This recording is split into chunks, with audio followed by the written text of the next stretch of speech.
Welcome, Barbara. It's a pleasure to have you here today. Thank you so much for inviting me. I'm really looking forward to it. Yeah, I've been looking forward to this conversation because we are going to talk about how to stop blocking your success. And yeah, I could definitely do with a tip or two. And I'm sure a lot of people here would benefit from this session. So let's dive into it straight away. But why don't we first understand a little bit about you? Tell us, what is your story? Okay, so I'm a success coach and a business mentor, and I've been in the people development space for well over 20 years now, which whenever I say that out loud, Parul, it always scares me because I first entered the people development arena back when I was 21. I was fresh out of university, and if I'm perfectly honest, it gave me staff discount, which was the incentive at the time. Little did I know that I was actually walking into my purpose.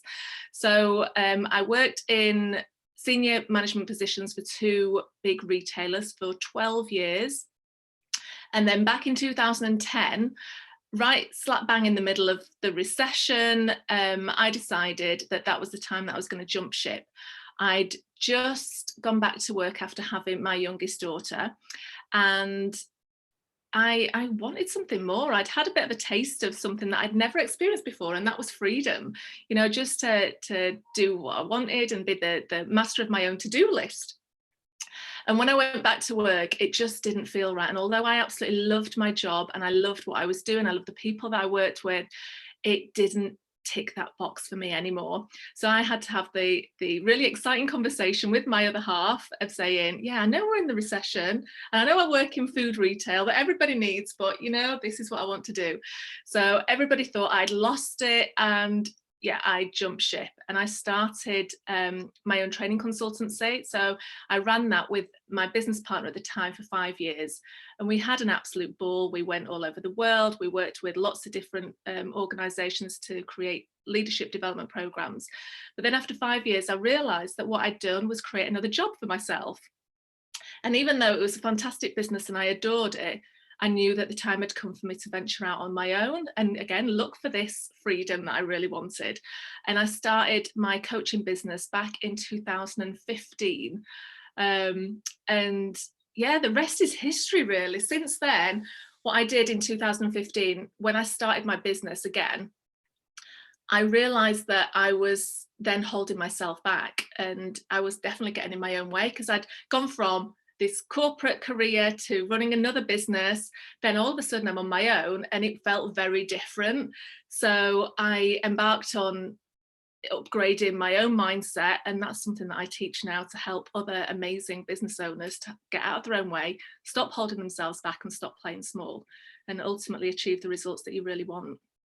Wow, fantastic. That moment that you talked about when you realized that you had created another job for yourself, I had exactly the same experience when I walked away from the corporate world and set myself up as a coach.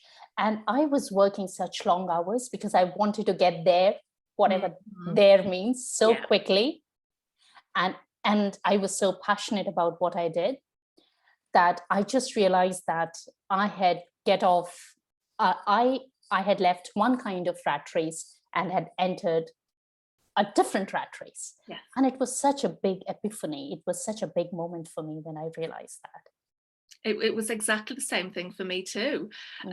So much so that it kind of took me by surprise when I was on my own and starting this new business, that I didn't know what that looked like anymore. I knew that I wanted this freedom, but I didn't know what that looked like. I didn't know what my business was going to look like. All I knew that I was kind of chasing something, and little did I know that it was going to bring me on a whole mindset journey because of the experiences that I was personally having at the time.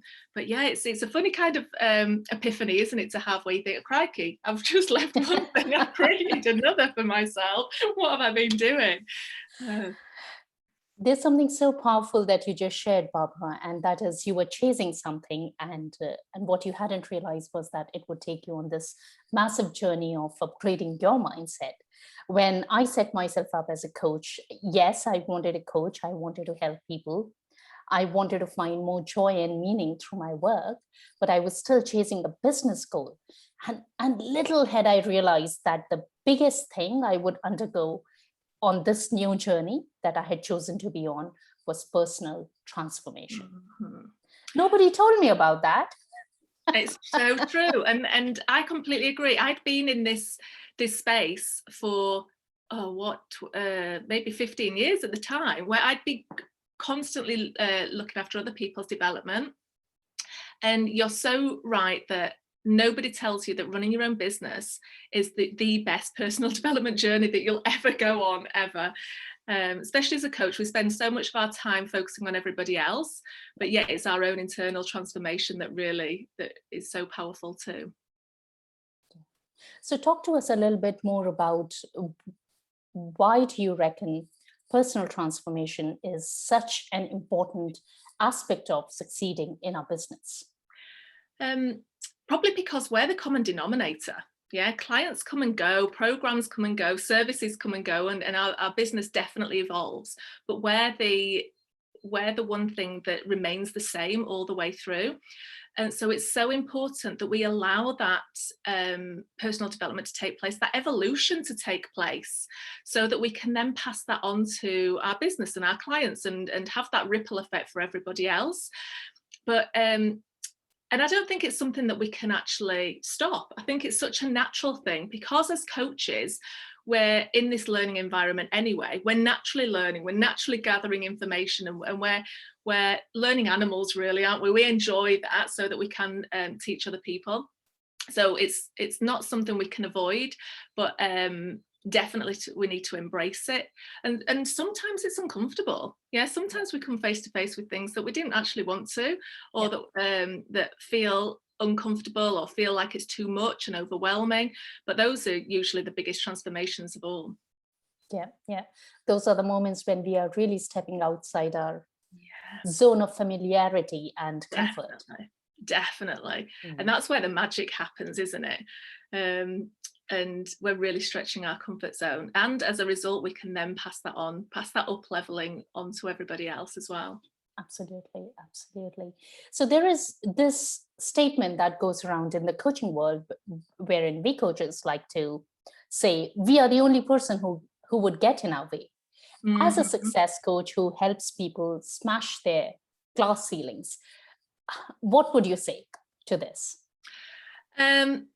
Yes, you're right. I agree with it. I completely agree with it. We're really good at, as human beings, we're really good at getting in our own way, because that's how we're designed to operate. And you mentioned it perfectly just earlier on in 2 seconds ago, where you said that it's where we're leaving our zone of familiarity. You know, we're designed to stay in our comfort zone. That's where our subconscious mind loves to keep us, because it's where we can stay safe.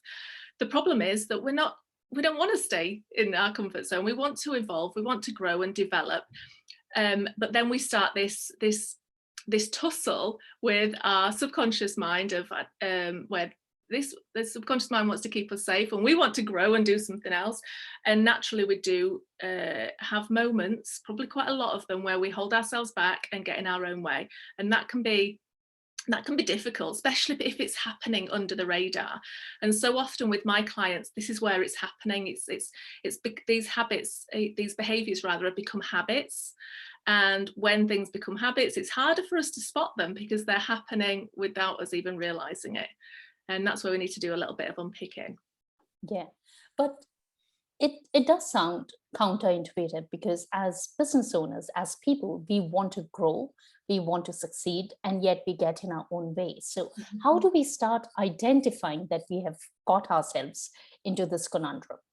There's quite a few different ways. The first one is, I think we can feel it. And certainly with all of my clients, we can all kind of feel it deep down inside, where we know that we've got a goal or a dream, and we just can't seem to get there for whatever reason. And it's like, the way that I describe it is this whisper that's happening, that's telling us that we're capable of more, that we've got the skills, knowledge and experience and all the rest of it, but we just can't seem to get there, or we're resisting it. And when we're resisting something, that takes a little bit of effort. So we do feel it, and we tend to know. So that's not the issue. The issue is how we're actually getting in our own way. Yeah, so we all tend to know that we're doing it somewhere, but it's just nailing down how we're actually doing it on a day-to-day basis. So what are some of the typical things you have observed Oh, crikey, of, so of the many. how do we manage to do it? Yeah, well, there's so many. So the first one, probably the most common one, is to procrastinate. You know, I think we've all been there at some point or another where we're avoiding doing something that we really should be doing. The other ones are that I see most often are excuses. Again, where we confuse an excuse with a reason. So saying things like, "Oh, I'll do it next time," or I haven't got the time right now, I'm too busy, or I'll give somebody else a chance. You know, it's not quite right for me at the minute, or I've got to get this other qualification, or whatever it might be. You know, we all have a favourite excuse. I remember back in the day, my favourite excuse was, "I'll do it when the kids are older," which was just silly when I look back. It seemed like such a good reason at the time, but it was definitely an excuse. My kids, when they were little, didn't care what I was doing in my business, as long as, you know, they saw me. So, but it was a really good excuse that I used a lot back when they were little. So yeah, we can always look at excuses. And the thing is about excuses, like I said, it can feel very much like a reason. We can justify it, can't we? But the one thing that I always say is, if I was to give you £1 million for doing the thing that you've got an excuse for, would you actually do it? And chances are, I'm willing to bet you'd say yes. Yeah, so in that case, then we know that it's an excuse, because all of a sudden you've got the time, all of a sudden you've got the inclination, all of a sudden it doesn't matter how old your kids are. In my case, it is just we've just uncovered an excuse. So that's another popular one. There are so many. Comparing ourselves to other people, which could often keep us, often cause us to freeze and stay stuck. There's starting again, when especially as coaches, we have this amazing idea for a product or a new service, and we'll get so close to launching it out into the world, and then we'll have a doubt. You know, we might listen to our inner critic, or we might think, "Oh, do you know, this is not, it's not good enough," or so-and-so over there's delivered it, launched it first, and it's so much better, and I have to go back to the drawing board. And so we find ourselves just stuck in this loop of always going round and round in circles. And again, another common one. But there's all sorts of other ways, like just being afraid of taking that next step, afraid of being visible. And again, I see that with so many coaches nowadays, but especially because we're all on social media in the last year, afraid of just showing up and being visible. And that can often open up things like, I don't feel good enough, or what will other people say? And I don't want to annoy people, I don't want to spam people. And in reality, it can be just a really good way to keep us hidden. So all sorts of different ways. It's just about looking for your own personal flavor. You know, what is it that you personally do? And we'll tend to do this thing on loop. You know, it'll just crop up time and time again, and that's the one to look out for. Yes, the same thing that'll keep coming up. They do tend to come up. And certainly when I was going through this myself, it started to become easier to spot them, because you just raise your self-awareness a little bit, and you'd certainly spot just the recurring blocks that keep coming up time and time again. And I certainly see that with all of my clients too. Yeah. And as soon as you say something like, I would do this when my kids grow older, you have bought yourself 5, 10, 15 years. Exactly. I mean, I don't know how old I needed them to be, and that never entered into my head. Did I want them to be like teenagers? Did I want them to be fully grown, like 30? I didn't have a number on that, but it seemed like such I could really justify it, you know. In my head, it seemed like the perfect reason. It was so far away in my own mind of being an excuse that I used it all the time. Yeah. It's amazing things we do to ourselves. And this is where the concept of smash your own ceiling comes from, because I know from, and maybe you relate to this back from your corporate days as well, we understand this glass ceiling, don't we? But what I became very aware of when I started my coaching business was the ceiling that I'd created for myself. that nobody had put limits on me. Nobody had created this ceiling. I didn't have a job. I didn't have a boss. There was nobody else externally saying, this is how far you can go and that's it. I didn't have to apply for anything, but I'd certainly put limitations on what I could achieve. And I also found that in order for me to stay within those limitations, not only did I have my own blocks, but I could change the pace on which I worked to stay within that limit. Does that make sense? So sometimes wow, that's so clever. I do just enough because I didn't want to get past an imagined, a self-created ceiling, and even a ceiling that I'd not defined. So I never sat down and went, oh, this is my ceiling. I just knew what it was. It was an emotional ceiling, and that's where Smash Your Own Ceiling actually came from. Wow. So what does it look like in real life, creating that glass ceiling for ourselves? What does it look like? Well, it can be, it can change depending on who we are and what we want to achieve. Quite often, where I see it stemming from is this, is our goal. Obviously we've got all of our beliefs that are taken into account, and things that we've gathered up along the way that tell us how we need to behave, and that's our operating system on how we show up, how we behave, and just the rules that we tend to follow. But one of the things that I often see, and I certainly noticed this myself, but I see it with my clients all the time, is where we have this amazing, beautiful goal that we want to achieve. And again, as coaches, we've all got that, whether it's a financial goal, whether it's how many people we want to serve, or whether it's the impact. It could be anything. Maybe it's just to write a book. And sometimes our goal is so big and scary, because that's what we're taught, right? We're taught if our goal's not scary enough, then it's not big enough. And sometimes just having a big scary goal can scare the life out of us, and so it can cause us to freeze, and in a moment then we go from, oh, this is exciting, this is a goal, to how on earth am I going to do that, to I can't do that, to not bothering. So what can I do that's a little bit of a halfway house? And certainly I can completely relate to this, and if you're listening to this and you can relate to that as well, one of the things that I say all the time is you can't climb a mountain in one leap. We never go to the bottom of a mountain and go, oh, I'm just going to bounce up to the top of that. It's all the teeny tiny steps that all add up. So if you're getting to the point where you're a little bit frozen and you've created this ceiling for yourself, and you can just feel it somewhere deep down inside, again, you don't have to define it. It's just think, right, what is the one small step that I can take towards my goal today? And then the next time, what is the next small step that I can take? What is the next small step? Because all of these all add up, and we're looking for that snowball effect, that momentum. And that's where the opportunities come from. That's where the magic is. Because pretty soon then we just keep going. We just keep taking those small steps. Yeah. It's always about the next step. It is not about that 20th step or the 100th step, because that wouldn't happen until we do the next step.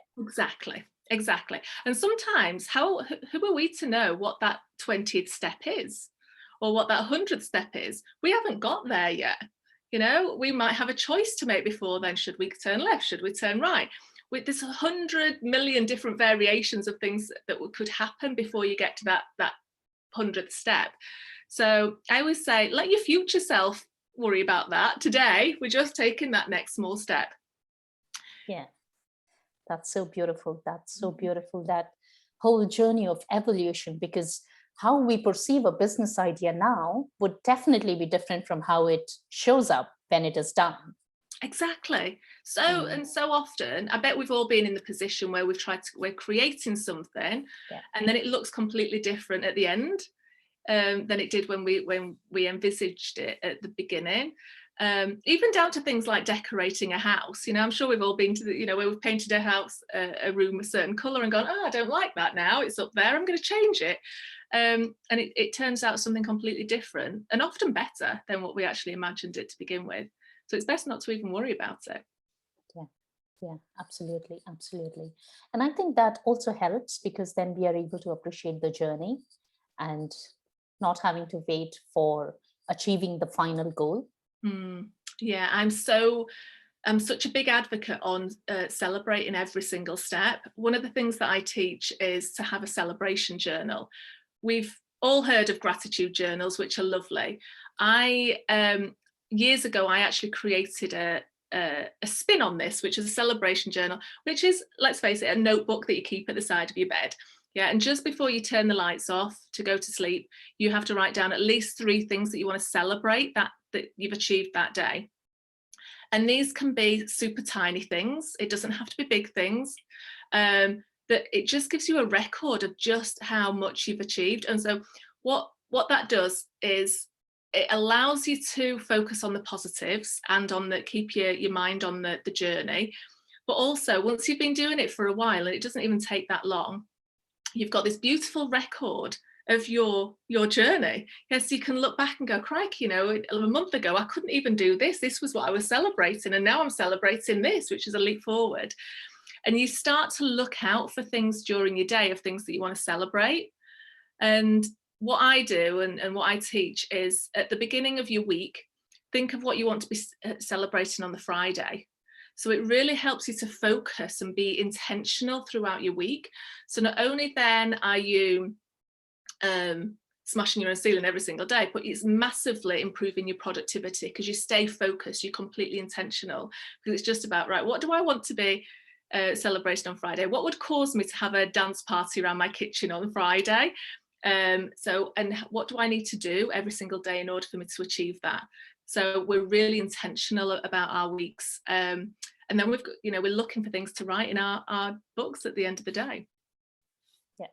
Now, I love this idea of what are we looking at celebrating on Friday, because it's not just about setting that intention, but also about taking concrete steps to make that celebration possible. Mm-hmm, absolutely. And especially when we're in this mode of getting in our own way, it can often feel like we're stuck in a loop, where we're just going around in circles, or we're overwhelmed, or we can't quite understand what we need to do to take that next step. Maybe we need more clarity. Yeah. So this allows us to just be super focused as we go through our week. So it gets us out of the stuck phase, if you like, if that's how we're feeling. Yeah.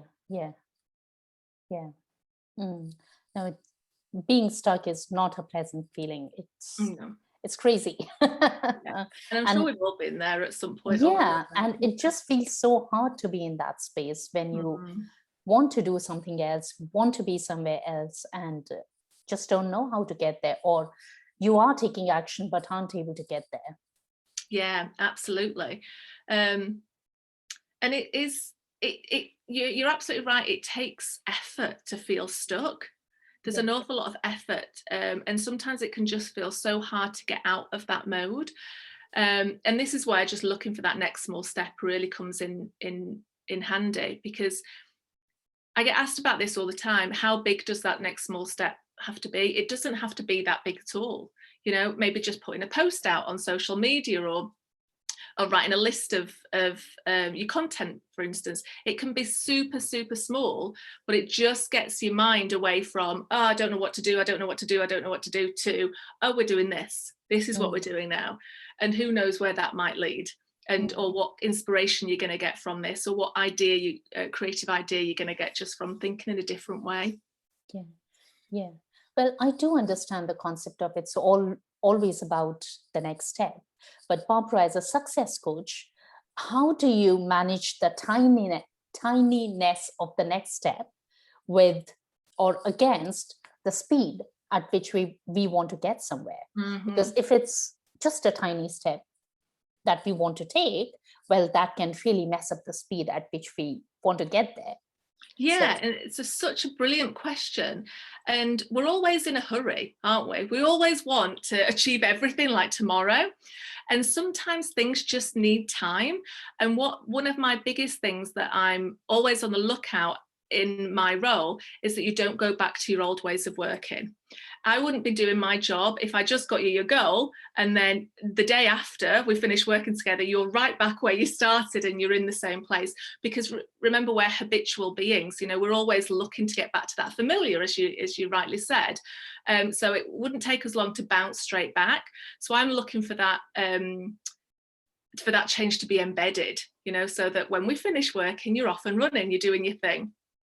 So yes, sometimes it can feel frustrating if we're looking for that next small step. It all depends on where the starting point is. If you're starting from a place of stuck, then let's look for the next small step and let's just get that momentum. Because once you get into that mode, it doesn't actually take very long for that snowball effect to happen and for you to gather pace. And all of a sudden you're looking for, your steps get bigger and bigger and bigger, and your confidence grows and you're not holding yourself back as much, and before you know it, you're flying. So it's just about small, I'm going to use the phrase small, short-term pain for long-term gain, but I don't mean it in a painful way. It's just that's the phrase that's popped into my head right now. It's just not getting hung up on the end goal so much that it's going to hold you back. Yeah, that makes sense. That makes sense. And when we take the small step, well, one small step at a time, it can also help us manage that big fear, because we aren't trying to do too much at the same time. Yeah.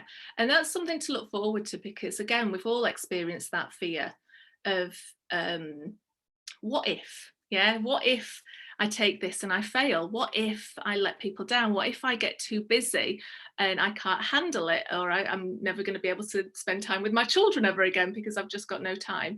So there's always that going on in the back of our mind, this fear of success and this fear of maybe doing something new, or this fear of just being vulnerable or stretching our comfort zone.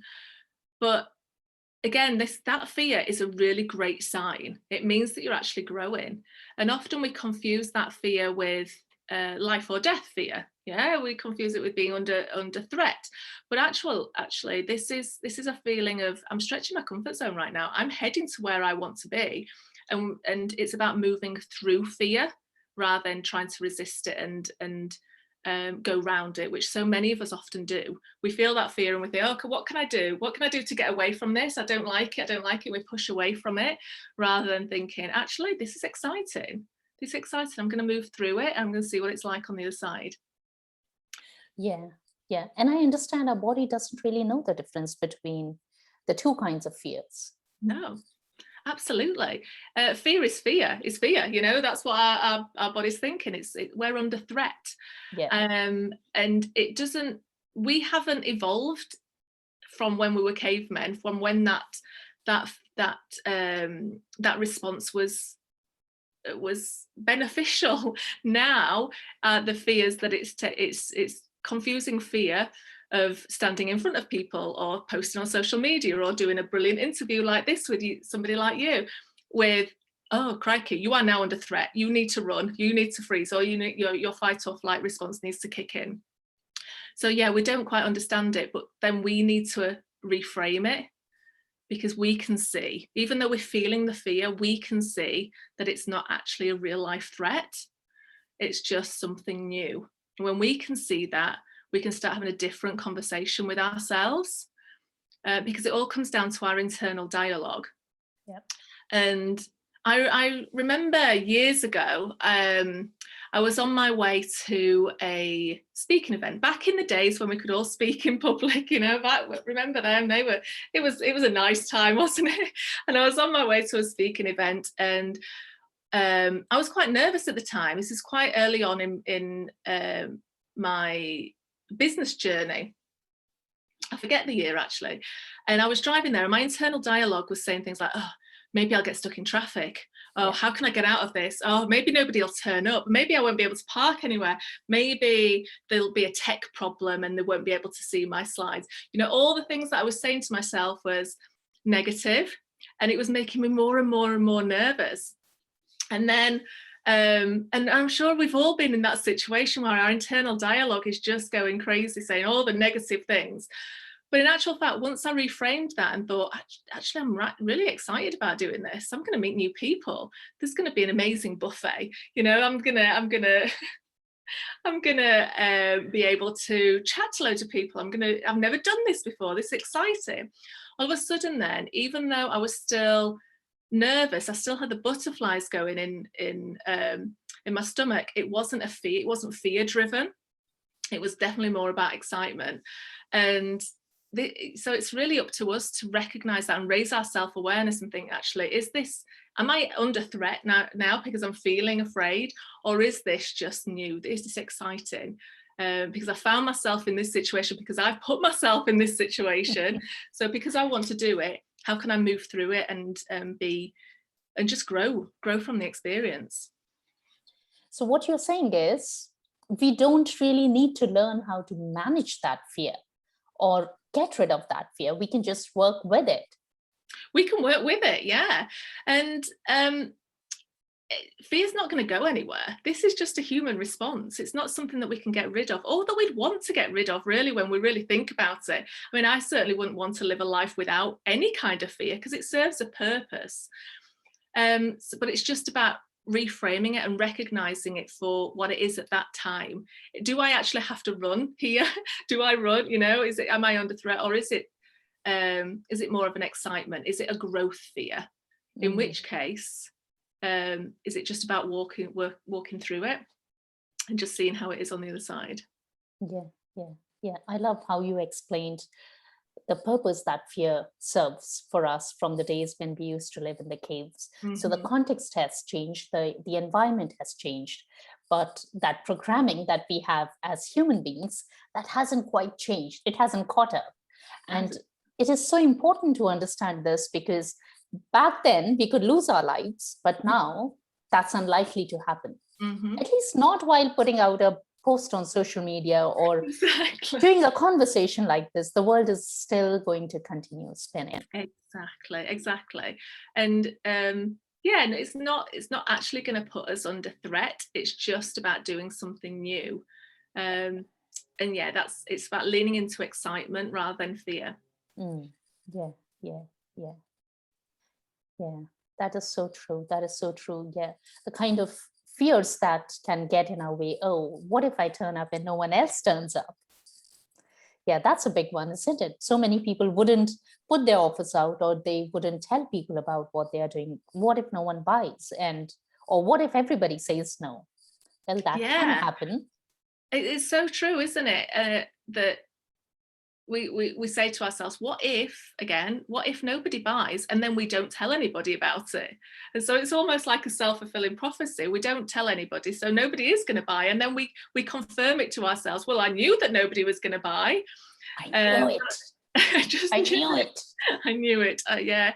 And in actual fact, that's not actually the fear, is it? When we dig a little bit deeper, it's not that nobody's going to buy. It's that, actually, do we want anybody to buy? Because then we have to deliver, or it might we make ourselves a bit more vulnerable.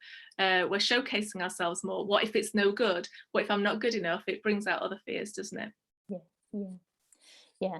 I completely resonate with what you're saying, because when I help people with their storytelling and speaking, and we talk about overcoming the fear of speaking, this is one of the things I share with them, that, well, the fear of public speaking, yes, it could be the world's number one fear, but there is no such thing as fear of being afraid of speaking. What is really going on underneath is maybe fear of rejection, maybe fear of being mocked at, fear of being judged.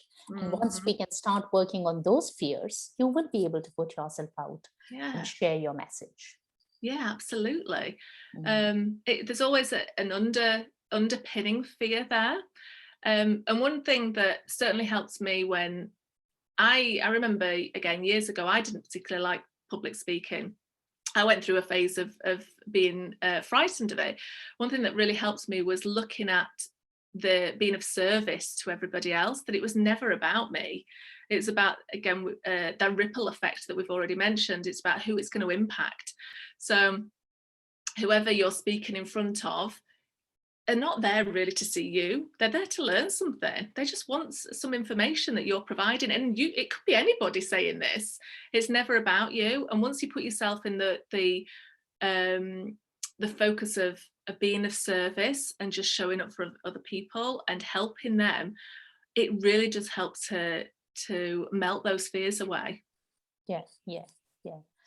I think that works massively, because it takes our focus away from ourselves and all the fears and all the drama of our story that we are caught up in, and it brings our focus to our audience or the people who we are serving. And this emotion and this need to serve is such a powerful driver for so many of us, that it would help us move beyond the fear and do what we want to do. Yeah, absolutely. Especially as coaches, this is what we're here to do, is to serve other people, is to help other people. So when we're in that space of speaking in front of people, or being visible, it can be on Zoom, or it could be in any different context now, couldn't it? Rather than think, oh, what if I'm no good? What if people don't like me? What if I mess up? What if I'm not good enough? What if I'm rubbish? To thinking, and when we're in that space, you can just go round and round in circles. It's not a great space to be in. Instead, to focus on, how can I serve that person? What great tips have I got for them? What problems might they have that I can help them with? What one thing will make their lives or their situation a little bit easier right now? And we've all been in that space where we've heard that one thing from somebody else and gone, I needed to hear that today. I really needed to hear that today.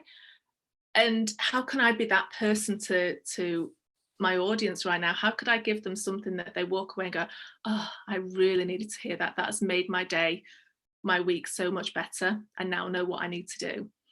And once you sit in that space, it's no longer about you. We're moving from our head to our heart now, aren't we? We're going, right, okay, how can we deliver something amazing for somebody else? Yeah, that is so powerful, that shift from head to heart. It's so powerful. Yeah.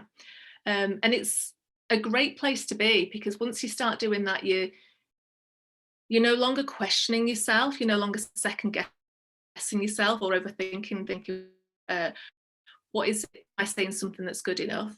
Instead, we're just, again, coming from a place of value, and once you've done that a few times, your confidence just grows, because you know that you can do it again. Yeah. So it is something that we can learn and we can build over time. Absolutely, especially with confidence. The thing is about confidence is that often we can confuse that with something that we've already got. We look at other people and go, oh, Parul's got confidence, so I wish I was like you and had enough more confidence. Or I can't do this because I've not got confidence. We can blame lack of confidence for not doing something, but in actual fact, it is something that we can grow, just like any skill. Any skill that we've got, confidence is a skill that we can grow, but it's just about moving through that fear, as we've already mentioned, and then confidence comes as a result of that. It's a result of doing the thing that we're nervous about doing. Yeah. So it's not an innate ability, but it's something that we learn, we develop over a period of time through consistent action. Absolutely. And the way that I describe this is very much like keeping fit. So we all know that in order to get fit, that we have to get off the sofa or stop doing whatever it is that we do and go and take some exercise, whether that's running or whatever it might be for us. And we know that, and we know that it's going to be uncomfortable. And the first time we're not going to be able to run to the nearest wall or something, the nearest lamppost. And we know it's going to be tricky, but we all accept that, don't we? That we have to do the exercise in order to get fit. And confidence is exactly the same. We have to do the thing that we're avoiding, the thing that makes us nervous, in order to grow our confidence. And that our confidence will grow the more that we do the thing. And it's not about doing it once and then all of a sudden you now have confidence. Well done, you have it on a plate. That obviously never happens. And we have to accept that that doesn't happen, just like we accept that we're not going to be able to go running once and all of a sudden be an Olympic athlete. That doesn't happen either. But it's repetitive action. Just keep doing the thing, and over time your confidence will grow. Yeah.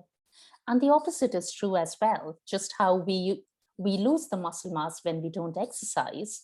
If we don't practice a skill, we lose confidence. Yes. But that's not the end of it. We can pick up that practice and build our confidence all over again. Yeah, absolutely. And I have this belief that we all have just enough confidence to get through whatever it is that we're doing. Because we've done it time and time again. If you look back through our lives, no matter what it was, we've always had just enough. And it might have been nerve-wracking at the time, but we've just enough to get through. And once you start to visualize your confidence in that way, it starts to become easier. We can tell ourselves, actually, we've got just enough to get through this. You know, you might be doing a speaking gig or something, and all of a sudden you think, oh, I'm nervous. I've got just enough confidence to get through this. And knowing that you've got that in your back pocket really, really does help. And then as a result, the more you do it, the more you grow it. But it's not something, yes, our confidence jar, if you like, can get emptier the more we don't practice it. But yes, it doesn't take long for us to fill that up if we make that intention to do that. Yeah. So what we are saying here is that we don't need to wait until we build that confidence, until we build loads of that confidence. If we have just enough of it, we can go ahead and take that next tiny step. Take that next step. Yes, take that next step. And often we're worried about, well, what if I'm too scared? Or what if I freeze? Or what if this happens, that happens? And yeah, it might not be perfect. It's about us giving ourselves permission to not be perfect. Remember, we're growing our confidence here. So it doesn't matter if it's not perfect and we're not an amazing speaker, or we don't do things to the best of our ability at that moment in time. Yeah. And that's okay. You might still have the butterflies and the sweaty palms and all the other symptoms that we all have when we're nervous. But again, just accept that as just a sign that we're moving through fear, that we're growing our confidence, and notice that the more times we do it, the less it's going to be. Yeah. But it's just giving ourselves permission to be okay with where we're at and know that we're actually making imperfect action. Yeah. You said something so beautiful and so powerful there. Being okay with where we are at. That was one of my biggest struggles, because I always wanted more. I always wanted to do more, be more, and be 2 steps ahead, or maybe 20 steps ahead of where I was. And it was a constant loop that I was in. Yeah. Until I realized that I had put myself in another rat race, and bam. Yes. And it's that realization that's so powerful, isn't it? Because you'd still be going round and round now if you hadn't have realized that. But it's so important to, again, like I said, give yourself permission to be okay with where you're at. Where we are for a reason, because we're learning right now. We're just growing. And we can fall into the trap of wanting more, or comparing ourselves to other people and thinking, that person's got more, that person's been doing this less time than me, and already they're doing amazingly well. Or I should be further along for my age, or I should be somewhere else right now. But these are just imaginary, flags in the sand, aren't they? And you'll get there eventually, but we've got a bit of a detour to take first, and a few more things that we have to learn first. And that's the beauty's in the journey. Yeah, and often the view that we have of other people's lives, it can be unidimensional. We only see what information has been put out there. We don't know anything else that's going on with them. We really don't. We don't know what's going on behind closed doors, Yeah. And nor would we want to know, really. And yeah, it's just about keeping your eyes on your own paper, like we learned at school, right? This is your journey, keeping your eyes on your own paper and just focusing on where you're going, and that's perfectly fine. Yeah. Because chances are they're not looking at you.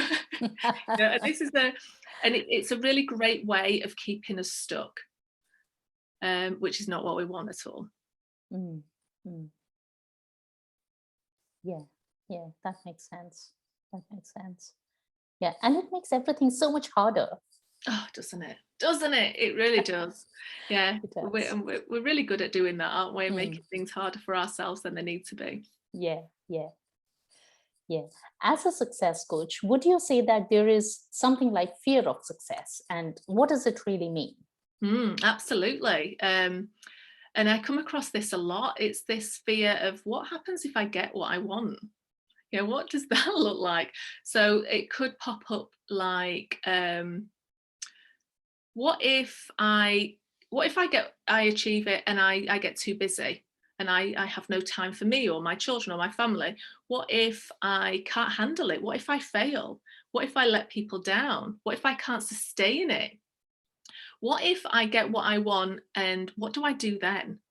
When I've been working towards this thing forever, what happens when I actually get it? Where do I go then? What if it's not what I wanted it to be? Yeah, so all of these things can often pop up because there's